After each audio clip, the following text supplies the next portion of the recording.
right, look here. So this is going to be pretty much the math and chemistry for the beginning of our chemistry course. And all right, so look here, this is pretty much going to be the math in our chemistry course. I'm going to teach you how to use 5 formulas, and I'm going to teach you a couple of different ways to use them. All right, in general, when you're solving questions like these, you're going to identify which formula you're going to need. You're going to rewrite the formula out, okay? You're going to write out, actually, I want to change number 3, okay? Number three should be write out your forms, and I'll show you what I mean by that. Okay, write out your form to match your formula. All right, then plug in. And then 5. Go ahead and solve. All right, so if an unknown quantity of gas has a pressure of 1.2 atm and a volume of 31 liters and a temperature of 87 degrees K, how many moles of gas do I have? Well, you want to spot what are the things you're talking about in the question. You're either going to be talking about pressure, volume, temperature, or moles, which is abbreviated with the letter N. Okay, those are the only variables that we can be talking about in the question. All right, so I'm going to start over, and then I'm going to underline the things as I see them. All right, so I notice that I have a pressure. Okay, so I have a pressure of 1.2 atm. Okay, and I have a volume.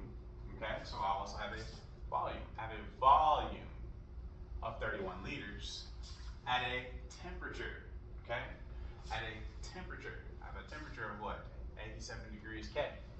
How many moles of gas do I have? How many moles? At this point, I don't care how much anything equals. My first step is to pick a formula. Which formula is relevant? Okay.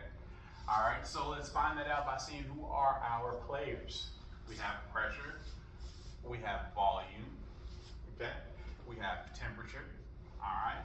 And our last player, moles. Remember, abbreviated with the letter N, okay? Notice something about these formulas. Right away, I know it can't be formula 3, it cannot be formula 4, and it cannot be formula 5. Why is that? Because formulas 3, 4, and 5 are comparing, do you have a number at the beginning, okay, with the variables that are listed, okay, compared to how they might change at the end. In other words, am I talking about a pressure in the question and then it changes? Am I talking about a volume in the question and then it changes and I need to calculate one or the other? No. The same logic for 4 and 5. There's only one of everything in the question. We don't have a start, okay, and a finish of any of these. There's only one pressure. We're not talking about the pressure at the start, which would be side 1, and at the end, which would be side 2. We're just talking about one pressure, okay? Same thing with volume.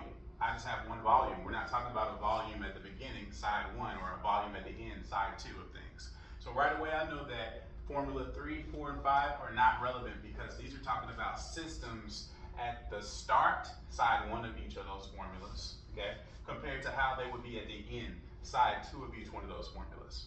So right away, I know I'm either dealing with formula 1 or formula 2. Formula 2 is only talking about pressure. So the second I see that my question is talking about more than pressure, I know formula 2 cannot be the formula that I'm looking for. Okay? So then the formula I'm looking for must be formula 1. All right, step 1, done. Step 2, rewrite the formula. So that formula is PV equals nRT.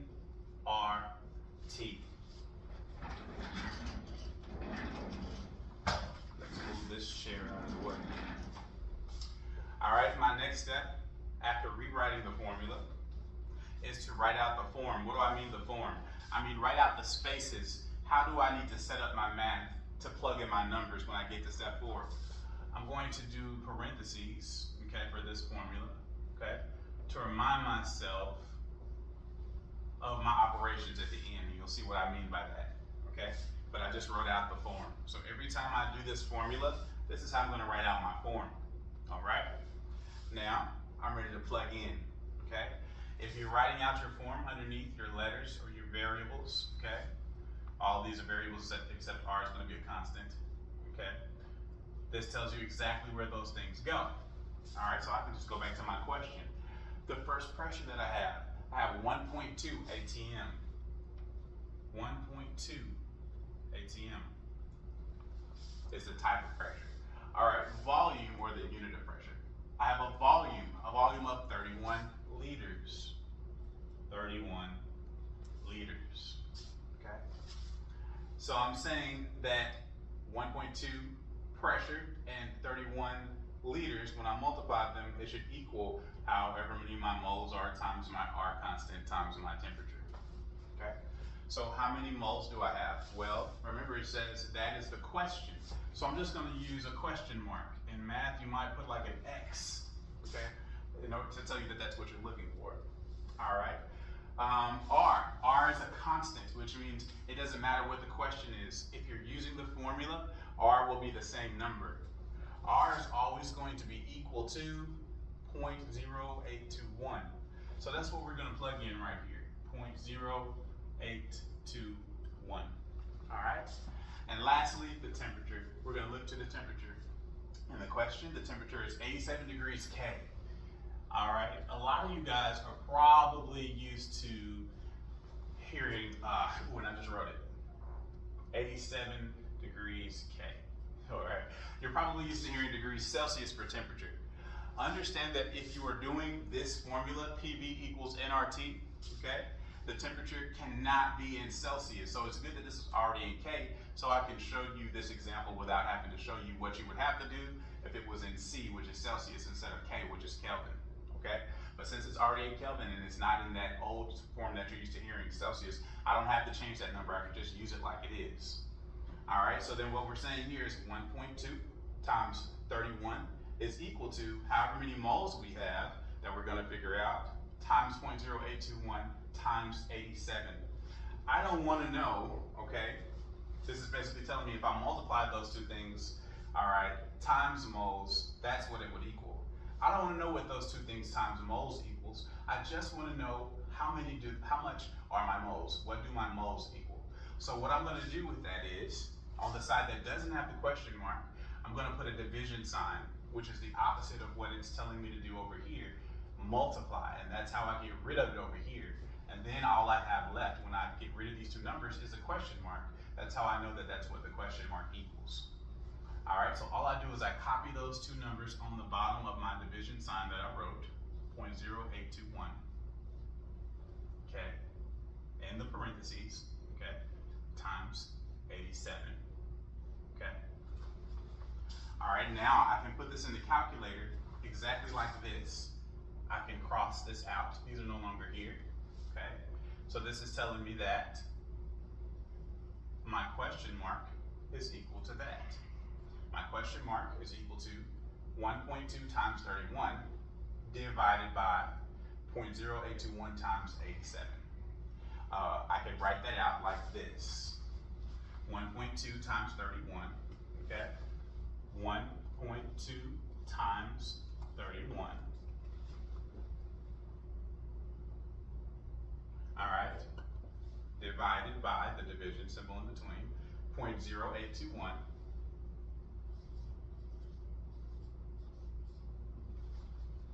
times 87. All right, now I'm going to multiply those first, and I'm going to divide what I get when I multiply these out, okay? So whatever that equals, divided by whatever that equals, and that will be your answer.